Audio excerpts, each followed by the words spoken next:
Salut tout le monde, j'espère que vous allez bien, c'est Edouard, je suis journaliste pour Brut. Alors il y a quelques temps, je vous proposais une vidéo décryptage sur les coups d'État en Afrique de l'Ouest, au Burkina Faso. On vous mettra le lien en description. Aujourd'hui, c'est un grand plaisir pour moi de revenir pour vous présenter un documentaire sur la vie d'une légende, Thomas Sankara, une icône qui fascine et inspire la jeunesse aujourd'hui encore. Thomas Sankara, c'est tout simplement le père de la révolution burkinabé. Il a été avant-gardiste sur plein de thématiques, que ce soit l'écologie, le droit des femmes ou l'indépendance de l'Afrique. Vous verrez, le réalisateur Yohan Malka retrace plusieurs aspects de la vie de Thomas Sankara. Ce documentaire a été récompensé dans plusieurs festivals. C'est une fierté pour nous à Brut de vous présenter ce documentaire en 2 épisodes. Je vous laisse apprécier le premier et n'oubliez pas, laissez-nous vos commentaires.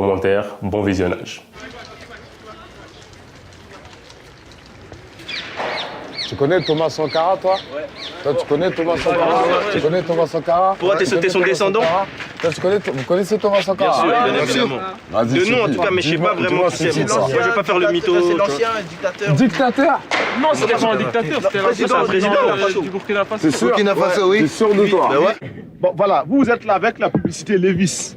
Bon, c'est bien. Je vois le blue jean avec ses bien cousus là, Levi's. Mais ça, c'est américain, ouais, même c'est marqué en bas, San Francisco. C'est écrit San Francisco. Qu'est-ce que vous voulez qu'on fasse? Lui, il m'a l'air de bien le connaître. Non, je connais pas bien, je vais pas te mentir. Hein. Mais en tout cas, je sais que c'est un grand homme. Parce que vu qu'on connaît tout son prénom, c'est qu'il a marqué l'histoire. Je connais Kalash criminel, il cite souvent. L'autre là-bas, Harvard. Mais ça veut dire quoi? C'est la révolution petite bourgeoise. Les petits bourgeois sont comme ça, ils hésitent tout le temps. Ils sont forts en théorie, nuls en pratique. Moi, j'aurais bien aimé qu'on parle de lui à l'école, mais tu vois, j'ai pas pensé à l'école. Déjà, on a parlé de l'esclavage. Ça s'arrête à là. Tu vois, l'histoire des Noirs, c'est tout ce qu'on connaît. Personnellement, de l'école, que j'ai appris à l'école. Mais personnellement, j'ai entendu parler de l'esclavage, après, point barre. Tu vois, je suis un rappeur. Oui. Et c'est quelqu'un qui m'a vraiment inspiré. Ah, d'accord. Même dans la musique, même dans mon discours. Pour ça, les gars, renseignez-vous. Hein. C'est important. Hein. Faut faire vivre sa mémoire. Hein. Fais attention à toi, mon frère. Bonne journée. Merci les gars, en tout cas. Prenez soin de vous. À bientôt. Merci à vous. Hein. Je vous remercie. L'impérialisme, les mauvais élèves, les mauvais professeurs. La patrie ou la mort, nous vaincrons. Le gros gars.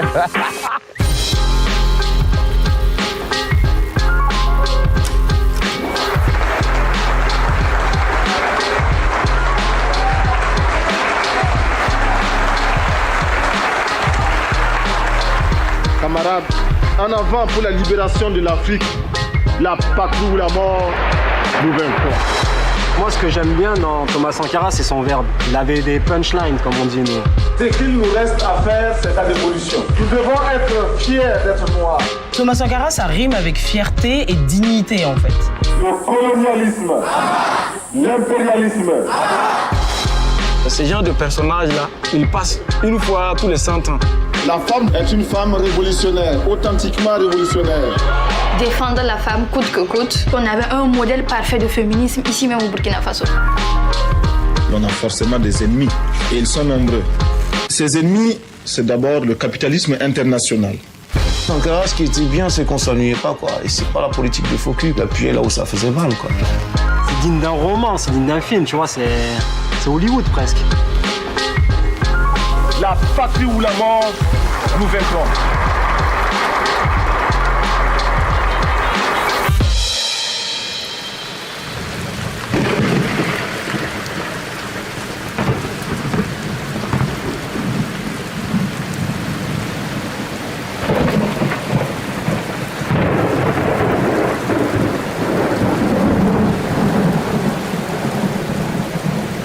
Une nuit, on tape à mon portail, je me lève, je vais ouvrir. C'est Thomas Sankara et Blaise Compaoré qui sont arrêtés. Ils sont venus à pied. Je les reçois donc sur ma terrasse, comme ça. Et puis il me dit, on va prendre le pouvoir, on va transformer les choses dans ce pays. J'ai dit, ah. Cette nuit-là, il y a ce gars qui est très jeune, qui va réunir ses forces.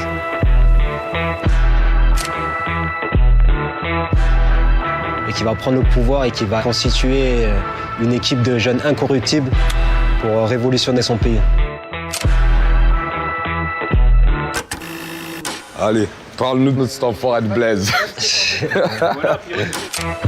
avec ses compagnons qui étaient Blaise Compaoré, ils ont préparé le coup d'État. Blaise Compaoré, qui était très résolu lui aussi, mais qui était plus un homme de l'ombre, qui était plus introverti, qui ne parlait pas beaucoup, mais dont on disait qu'il était tout aussi déterminé que Thomas Sankara.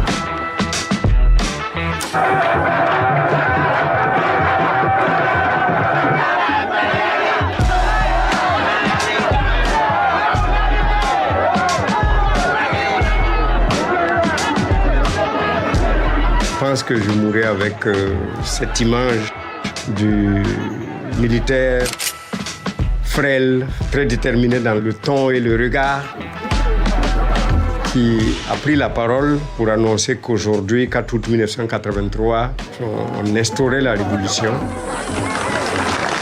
Camarades, il faut enterrer tous les ennemis du peuple. Il faut enterrer tous les défauts qui empêchent le peuple de se libérer. C'est le peuple qui doit construire le pays. Ce n'est personne d'autre. La révolution, ce n'est pas un dîner de gala. Hein? Ce n'est pas avec des queues de pied et des nœuds papillons qu'on fait la révolution. Les paresseux, les voleurs. C'est un bouleversement violent qui amène une classe politique et un pouvoir politique à renverser un autre pouvoir. C'est limpide, c'est clair. Il a fait son choix, il est du côté des peuples. Il avait son plan en tête, il voulait changer son pays.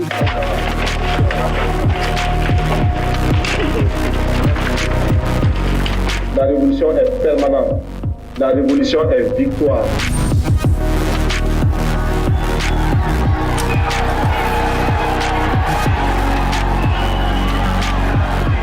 Les jeunes ont tout de suite épousé ce mouvement-là et l'ont pris à bras le corps, ont tout de suite envahi la rue, l'ont clamé et se sont proposés sans attendre qu'on les appelle.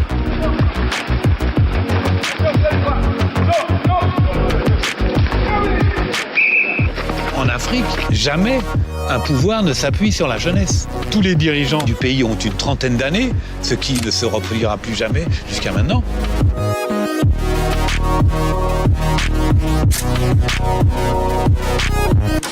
Donner des responsabilités à ces jeunes, c'est une explosion d'énergie qu'il y a à tout point de vue.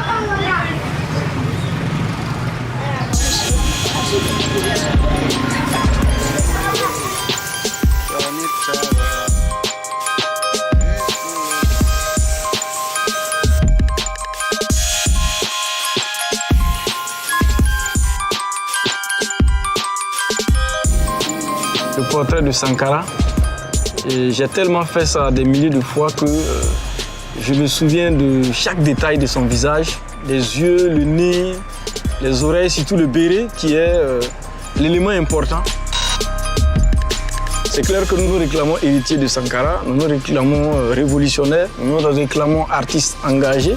C'est pour ça que nous prenons le risque de matérialiser son visage parce qu'il n'y a pas longtemps, on ne pouvait pas le faire.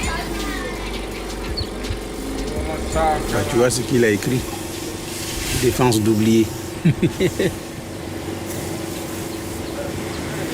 On n'a pas le droit d'oublier cet homme. La patrie ou la mort nous vaincrons, c'est l'une des phrases. Quand on finit de la réciter, on a l'impression qu'il y a une énergie qui traverse le corps. Aujourd'hui, on n'a pas un autre repère. Sankara, il est plus que jamais présent dans l'esprit de la jeunesse africaine. La patrie ou la mort nous vaincrons.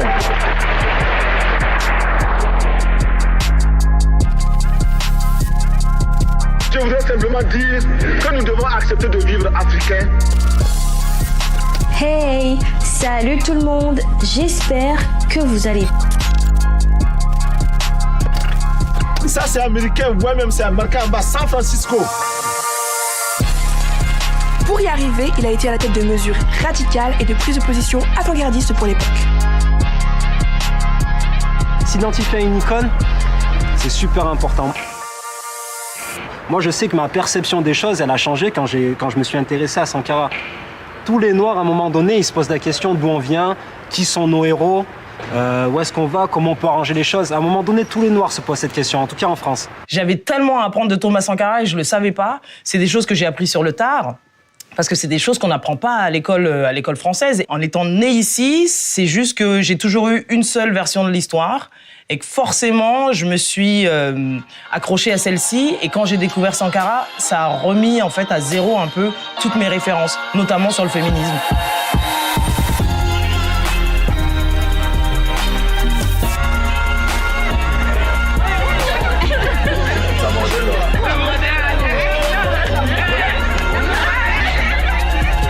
Je crois que le Burkina fait partie des rares pays qui commémorent cette journée du 8 mars, journée de la femme, qui est fériée et chômée. Je vois que vous tenez une liste là où c'est marqué salade, tomates, etc.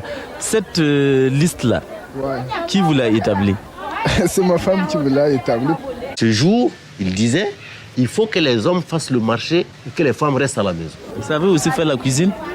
Pour la cuisine, je ne connais rien, je ne connais pas grand-chose dans la cuisine. Hein. Quand on m'a pris cette décision, la plupart des hommes ont rigolé. Eh bien, on va aller voir. Pourquoi vous n'êtes pas venu seul acheter et porter tout à la fois?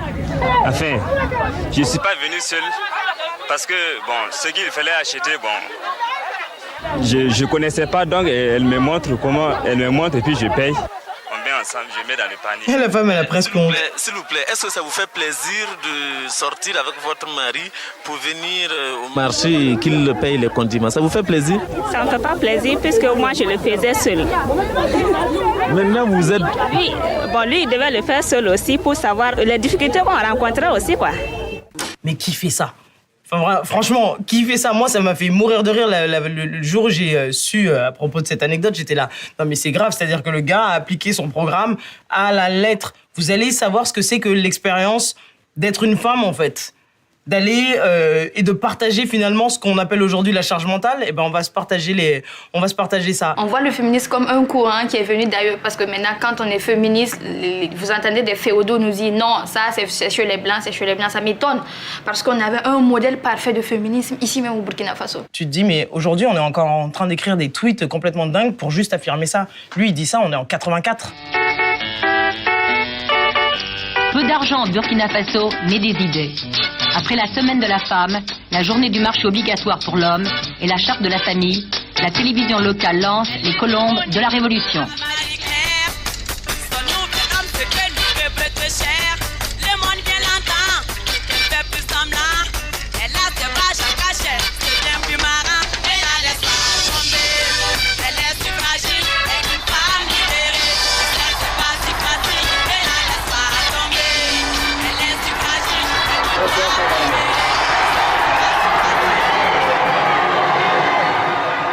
Vive la femme révolutionnaire voltaïque! La surprise vient du fait que c'est en Afrique qu'un président donne des leçons de ce qui doit être l'évolution du monde, notamment dans ce domaine-là de l'égalité homme-femme. C'est inédit. Je ne serai pas long ce soir parce qu'il se fait d'abord trop tard, mais aussi parce que les maris réactionnaires attendent que vous veniez faire la cuisine pour eux. Ça, les gens croient que c'est pas surjoué, c'est nature comme ça. C'est la nature de Thomas. Camarades, il faut affirmer que la femme voltaïque est une femme révolutionnaire, authentiquement révolutionnaire. Le premier gouvernement, je crois que les 30% de femmes étaient déjà inacquis.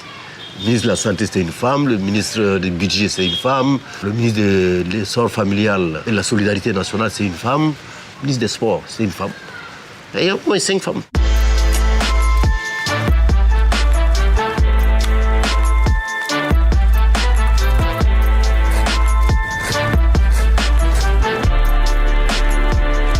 Nous devons donner à chaque femme le moyen de gagner honnêtement et dignement sa vie. Les mesures sont étudiées pour permettre aux femmes de recevoir de leur mari, par l'intermédiaire de l'État, ce que nous allons appeler le salaire vital. Le salaire de l'homme se partagera désormais avec sa femme et ses enfants. au détriment de la bière, au détriment des bars. L'impérialisme, les maris qui battent les femmes, les maris qui torturent les femmes, la patrouille, la mort. La femme africaine, c'est celle qui s'occupe du foyer. Moi, j'ai été élevé par ma mère. Je suis né à une époque où les pères africains n'étaient pas trop présents, ou alors ils avaient tendance un petit peu à bifurquer. Et c'est vrai qu'on s'appuie beaucoup, énormément en fait sur le rôle de la maman en fait. Et je pense que Thomas Sankara, il devait avoir cette fibre où il disait que la femme, elle a une importance capitale. Je pense que son enfance, elle a été marquée par sa maman.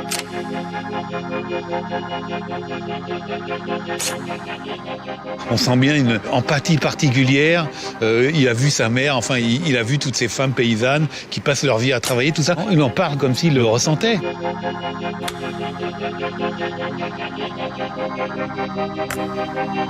La sensibilité qu'il avait vis-à-vis de la libération de la femme était à fleur de peau.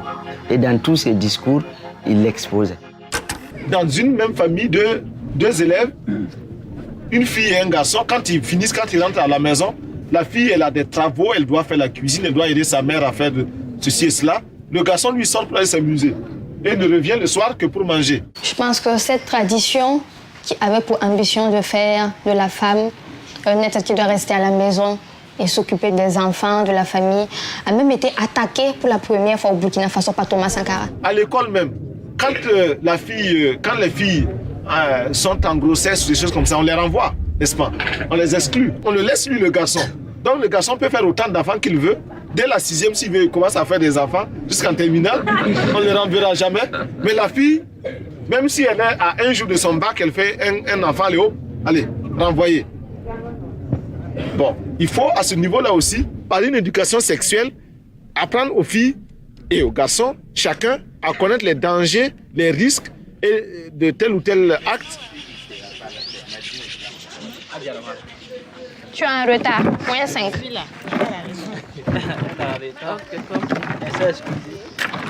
L'éjaculation précoce, là, c'est surtout dû au stress. Tu es sûr? C'est pas la nature de certaines personnes aussi? Oui, ça peut être dû au stress. Voilà. Mais est-ce qu'il y a un temps indiqué? Bon, il n'y a pas de temps indiqué. Il y a des gens, c'est... Écoutons le docteur. Il y a des gens, c'est 3 à 5 secondes après la pénétration. Il y a d'autres aussi. Oui. Oui. Il y en a même qui n'arrivent pas à entrer.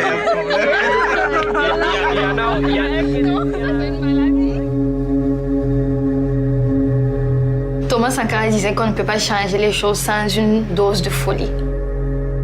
Pour moi, porter le voile et parler de sexualité, c'est ma dose de folie à moi aussi. Donc, vous pouvez considérer ça comme une révolution. Pour moi, ça reste une nécessité.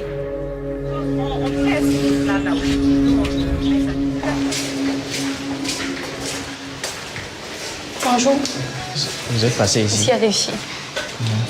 On intervient dans la sensibilisation en ce qui concerne la santé sexuelle et reproductive des adolescents et des jeunes. Vous savez bien que c'est un sujet tabou, on n'en parle pas.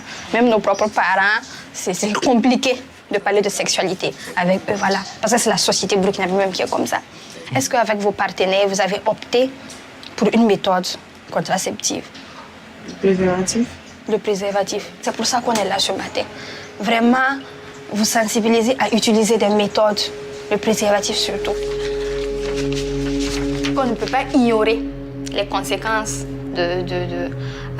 du manque d'information des jeunes en ce qui concerne cette vie sexuelle-là. Donc, le problème est là et il faut l'affronter. Il y a aussi ce volet féministe-là dans ce combat parce que de toute évidence, lorsqu'une grossesse survient, c'est la femme qui est la victime. On conseille en fait les jeunes de se rendre dans des centres de santé spécialisés en termes de sexualité pour avoir les conseils qu'il faut. Parce que tous les contraceptifs ne vont pas avec tous les organismes. Même le simple préservatif, il y en a qui sont allergiques à ça.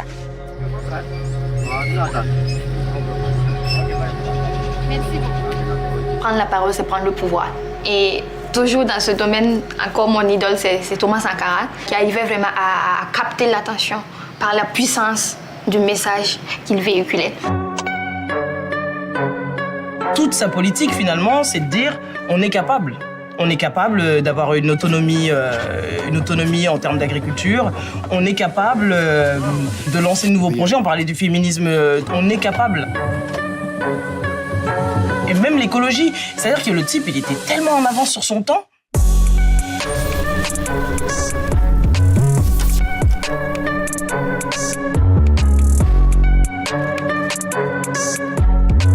Tous les lundis, c'est le capitaine lui-même qui mène les opérations de reboisement utiles à son pays.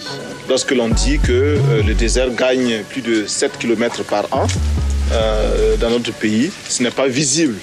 Mais il faut une campagne de sensibilisation d'abord. On a tous vu l'impact écologique. Parce que ça a été aussi sur ce terrain-là un pionnier avant l'heure. Bien avant qu'on prenne conscience mondialement qu'on vit sur une même terre et que ce qui se fait ailleurs comme atteinte à l'environnement allait avoir des conséquences aussi bien ici qu'ailleurs. De dire on n'importe pas le riz qui vient d'Asie. Encore aujourd'hui, on est dans ce problème, aujourd'hui en Afrique, d'importer du lait qui, au final, est frelaté. Enfin bon, bref, on se retrouve dans des scandales comme ça parce qu'on importe un maximum de choses et qu'on ne produit plus sur place. Lui, il avait déjà ça en tête. Je pense qu'à l'époque, oui, il a dû faire peur à plus d'une personne en France.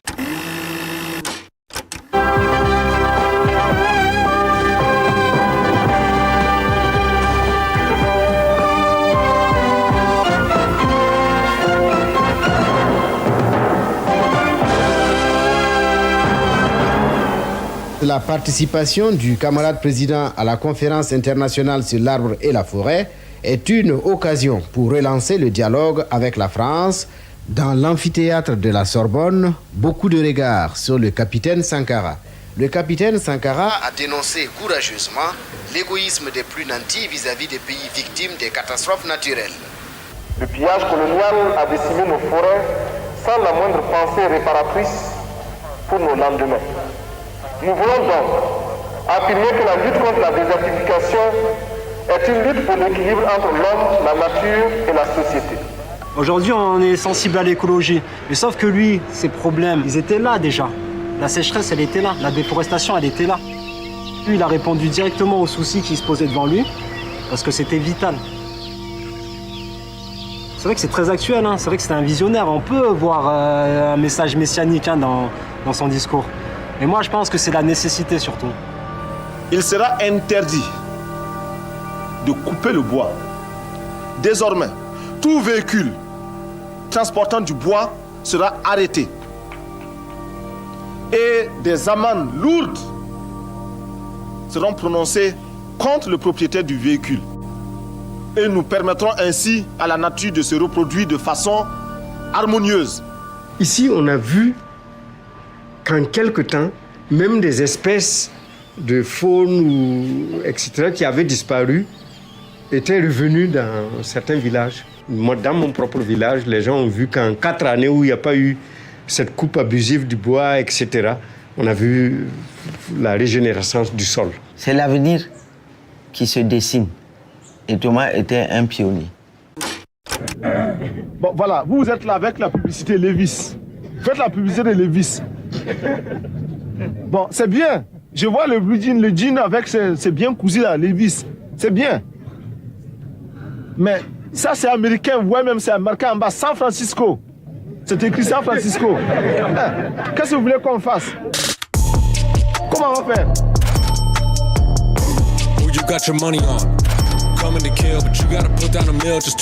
L'Afrique doit avoir son propre marché. L'Afrique doit avoir ses propres lunettes pour regarder le monde. Donc, matérialiser le consommant local, consommant burkinabé comme l'a voulu Thomas Sankara. Ma délégation et moi-même, nous sommes habillés par nos tisserands, nos paysans. Il n'y a pas un seul fil qui vienne de l'Europe ou de l'Amérique. Les slogans qui étaient sur tous les murs de la ville de Ouagadougou disaient ceci: produisons et consommons burkinabé. Consommons ce que nous produisons, produisons ce que nous consommons. C'est dire qu'on ne va pas continuer à mendier. La mendicité, c'est fini. On se sauve soi-même. On n'est pas sauvé par quelqu'un. Malheureusement, par manque d'organisation, nous sommes encore obligés de tendre la main pour demander des aides alimentaires.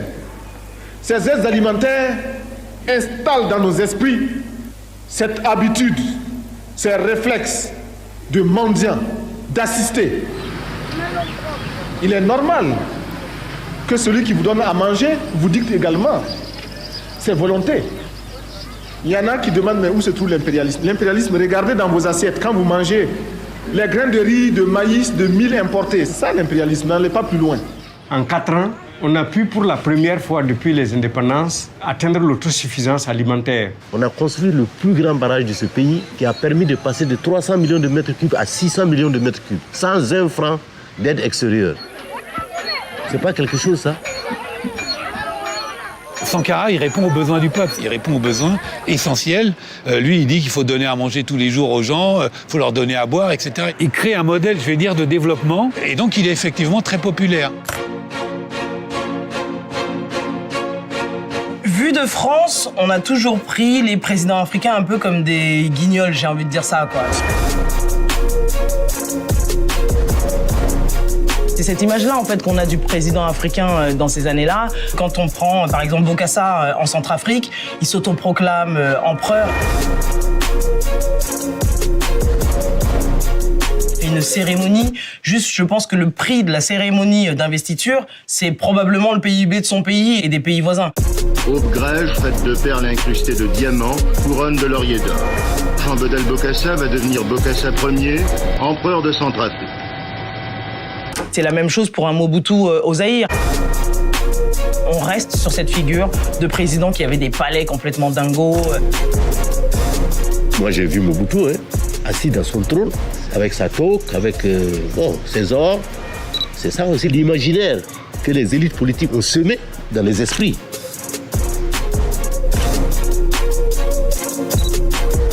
Moi, un président africain, dans ma tête, franchement, c'est tout ce que je déteste, en fait. En fait, c'est tout ce qui nous montre que, finalement, on va vraiment avoir du mal à franchir ce palier pour pouvoir vraiment devenir un État ou un continent qui va compter, en fait. Thomas Sankara, il avait cette vision. Et en opposition, on a tous les dominions, tous les chefs d'État africains qui, en fait, pensent d'abord à s'enrichir personnellement plutôt que de redonner au peuple. Sankara, il a 10 000 de tout ça. Il habite toujours dans son petit quartier. S'il faut, il rentre à vélo même chez lui. Et, parce qu'en fait, il est proche du peuple. Il est le peuple, en fait.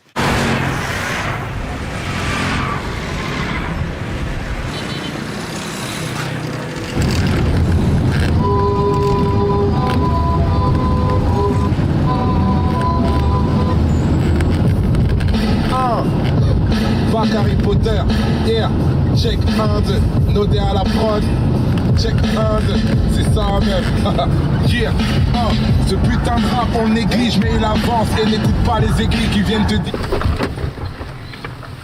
Pourquoi le Burkina Faso? Pourquoi avoir voulu changer le nom de la Haute-Volta? C'est un nom qui ne nous renvoie qu'à un passé colonialiste. Par contre, Burkina Faso est un nom puisé dans le terroir même, qui a une signification dans notre langue. Qui veut dire patrie des hommes honnêtes.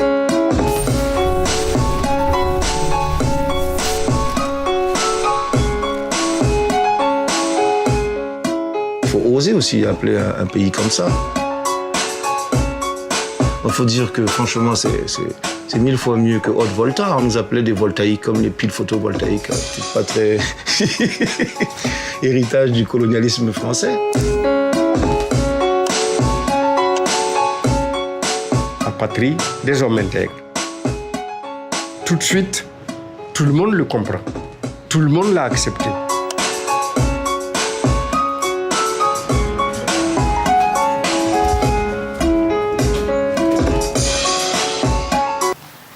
La révolution, si elle promet un avenir radieux, elle part d'abord de sacrifices permanents. Et ces sacrifices, nous sommes décidés à les assumer. Ces sacrifices, nous avons demandé aux fonctionnaires de renoncer à une partie de leurs indemnités, parce qu'ils sont des privilégiés. Thomas Sankara, son salaire était connu. C'était moins de 200 000 francs CFA, donc moins de 200 €. Moi qui vous parle, j'avais quoi? J'avais même pas 200 € par mois en tant que ministre pendant 4 ans. Mais je ne m'en suis pas plaint, je ne m'en plaignais pas. Nos ministres ne sont pas autorisés à voyager en classe première, en première classe dans les avions. Ils prennent les classes touristes. Et même quand il est possible de voyager par les avions charter, nous le faisons. Ce soir, sur notre plateau, une invitée de marque. Plus belle que jamais, raffinée dans les moindres détails, super équipée des pieds à la tête, quelle ligne!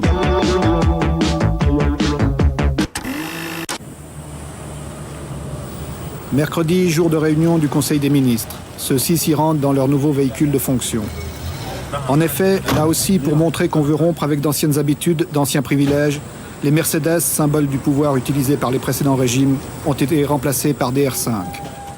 Vous avez eu les R5? Mais bien sûr. Vous étiez bien dedans? Mais absolument. J'ai quitté une 505 pour ça, hein. Ça ne me gênait pas. Puisque avant ça, j'étais en mobilette. Vous aviez une R5? Non, j'avais une Citroën Visa. Ce que Thomas ne supportait surtout pas, c'est l'accumulation excessive de biens personnels.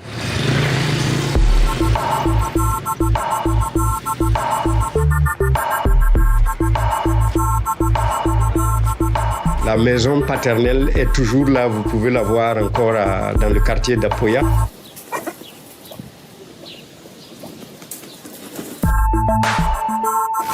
Il avait une bicyclette, il avait une guitare parce qu'il aimait jouer de la guitare, il aimait se mettre avec d'autres jeunes pour jouer. Et je crois que c'était tout. C'est quand même ouf qu'un gars, il ait décidé de s'appauvrir, de galérer, de donner sa vie, de faire avancer les choses. C'est un homme qui était vraiment sensible à la misère de son peuple. Et il disait dans ce sens, par exemple, qu'il faut choisir entre le champagne pour quelques-uns et l'eau potable pour tous. C'est lui qui l'a dit. Il préfère que l'eau potable pour tout le monde plutôt que le champagne pour quelques-uns. C'est fort quand même, ça parle. Donc, de ce point de vue, je pense que ce n'est pas de l'égalitarisme, ce n'est pas du populisme, non, c'est du réalisme. Vive le capitaine Sankara! Vive le capitaine Compaoré!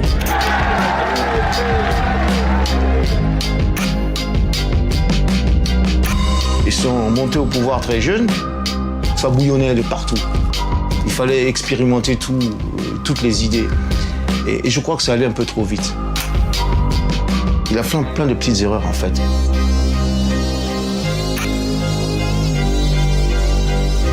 Je me retrouve un peu comme un cycliste qui grimpe une pente raide, qui a à gauche, à droite des précipices. Il est obligé de pédaler, de continuer de pédaler, sinon il tombe. Alors pour rester moi-même et pour me sentir moi-même, je suis obligé de continuer dans cette lancée-là. Quand on lui faisait remarquer que ça va trop vite, il disait mais c'est un combat de vie ou de mort. Ou nous réussissons ou nous disparaissons. Vous vous sentez isolé en Afrique?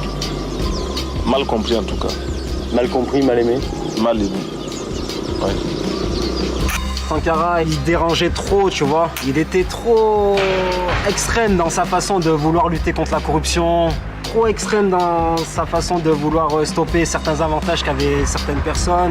Et ça, je pense que c'est ça qui l'a tué. Parce qu'en fait, les vrais ennemis de Sankara, ils étaient à l'intérieur.